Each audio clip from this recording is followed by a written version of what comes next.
வணக்கம், welcomes to ஜான்சிமிஸ் kitchen. இன்றைக்கி ஜான்சிமிஸ் கிச்சனில் ரொம்பவே சூப்பரான ஒரு கூட்டு தான் ரெடியாக இருக்குது. அந்த காயை பிடிக்காதவங்க யாருமே இருக்க மாட்டாங்க. சின்ன குழந்தைகள்லேருந்து பெரியவங்க வரைக்கும் எல்லோரும் விரும்பி சாப்பிடக்கூடிய ஒரு காயில் தான் இன்றைக்கி கூட்டு செஞ்சுருக்கேன்.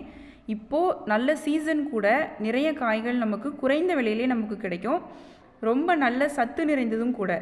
ஸோ அந்த காயில் தான் இன்றைக்கி நான் கூட்டு வச்சுருக்கேன். வாங்க கிச்சனுக்கு எப்படி செய்யலாம், என்னென்ன தேவை, கொஞ்சம் வித்தியாசமாக நான் செஞ்சுருக்கேன். ஆனால் நீங்களும் அதை மாதிரி ட்ரை பண்ணி பாருங்கள். வாங்க எப்படி செய்யலான்னு சொல்லிட்டு பார்ப்போம்.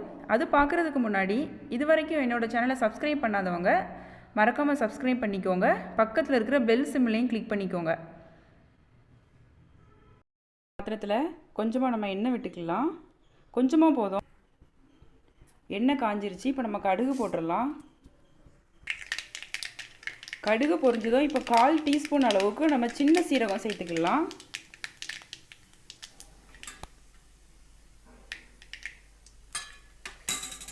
இப்போது வெள்ளைப்பூண்டு நம்ம சேர்த்துக்கலாம். இப்போ கருவேப்பிலை சேர்த்துடலாம். சின்ன வெங்காயம் நான் கட் பண்ணி வச்சுருக்கேன். ஒரு 150லேருந்து 200 கிராம் வரும். அதையும் சேர்த்துக்கலாம்.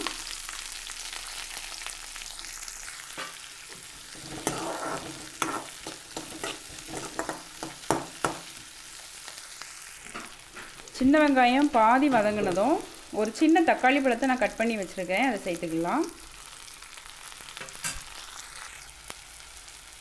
இது கூட நம்ம 1/2 டீஸ்பூன் சீரகப்பொடி சேர்த்துக்கலாம். 1/4 டீஸ்பூன் மஞ்சள் பொடி சேர்த்துக்கலாம். 1/2 டேபிள் ஸ்பூன் வத்தல் பொடி சேர்த்துக்கலாம். ஸோ எல்லாம் போட்டு கொஞ்ச நேரம் கிண்டுவோம். ஸோ இப்போ இந்த ஸ்டேஜில் கழுவிட்டு கட் பண்ணி வச்சுருக்கிற அந்த முருங்கைக்காயை இது கூட சேர்த்துடலாம். நம்ம கட் பண்ணதுக்கப்புறம் என்றைக்கும் நம்ம கழுவக்கூடாது. கழுவுன பிறகு தான் நம்ம கட் பண்ணணும்.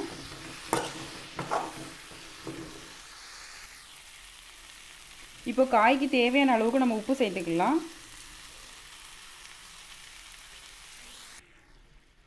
இது ஒரு 2 நிமிஷம் மட்டும் நம்ம மூடி போட்டு மூடிக்கலாம். அடிக்கடி நீங்கள் செக் பண்ணிக்கோங்க. 2 நிமிஷம் கண்டினியூஸாக மூடணும் அப்படிங்கிறது இல்லை. ஏன்னா நம்ம இன்னும் கொஞ்சம் கூட நம்ம தண்ணி சேர்க்கலை. அதுக்காக தான் நான் சொல்கிறேன். எல்லாம் அடி பிடிச்சிரும். 2 நிமிஷம் ஆயிடுச்சு.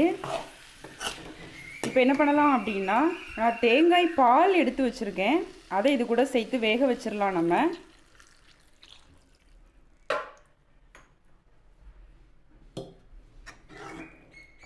தேங்காய் பால் சேர்க்கிறதுனால முதல்ல தாளிக்கும் போது நம்ம குறைந்த அளவு நம்ம தேங்காய் எண்ணெயோ வேறு எந்த எண்ணெயோ நீங்கள் ஊற்றிக்கோங்க. சமையல் எண்ணெய் கொஞ்சம் கம்மியான அளவு ஊற்றிக்கோங்க. ஏன்னா நம்ம தேங்காய் பால் சேர்க்கறதுனால. ஸோ இது நல்லா கொதித்து வேகட்டும். இப்போது மூடி போட்டு மூடுறதுக்கு முன்னாடி உப்பு உரைப்பெல்லாம் நமக்கு கரெக்டாக இருக்கான்னு பார்த்துக்கலாம்.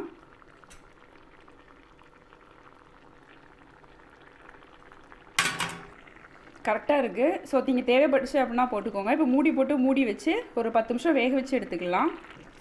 காய் கொஞ்சம் அவிஞ்சு வருது நமக்கு. நம்ம வந்து தண்ணியே சேர்க்கலை. தேங்காய் பால் தான் நம்ம சேர்த்துருக்கோம். தேங்காய் பால் வந்து நம்ம கொஞ்சம் இனிப்பாக இருக்கிற மாதிரி தான் இருக்கும். ஸோ என்ன பண்ணுங்கள் அப்படின்னா, நீங்கள் உரைப்பு சேர்க்கும்போது ஒரு 2 பிஞ்ச் அளவுக்கு எக்ஸ்ட்ரா சேர்த்துக்கோங்க. அப்போ தான் உங்களுக்கு காரம் வந்து கரெக்டாக இருக்கிற மாதிரி இருக்கும். ஸோ இன்னும் கொஞ்சம் நமக்கு வேகட்டும். அவ்வளோதாங்க. ரொம்பவே சூப்பராக என்னோட முருங்கைக்காய் கூட்டு வந்து அழகாக ரெடி ஆயிடுச்சு. ஸோ நீங்களும் இது மாதிரி செஞ்சு பாருங்கள். இதுக்கப்புறம் நான் இன்னொரு பொரியல் வச்சு காட்டுறேன். அது வந்து அல்சர் இருக்கிறவங்க கண்டிப்பாக அதை உபயோகப்படுத்தணும். வாரத்தில் 3 நாட்களாவது அந்த கீரை வந்து எடுத்துக்கோங்க. அது மட்டும் இல்லை, இப்போது இந்த கோடை காலத்துக்கு ரொம்ப ரொம்ப நல்ல கீரை அது. ஸோ அந்த கீரை பொரியலும் எப்படி செய்யலான்னு சொல்லிட்டு பார்க்கலாம்.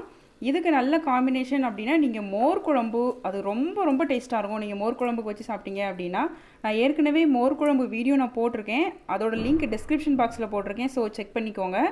அல்சர் சரியாகிறதுக்கும் நான் வீடியோ போட்டிருக்கேன். அதோட லிங்க்கையும் நீங்கள் செக் பண்ணிக்கோங்க.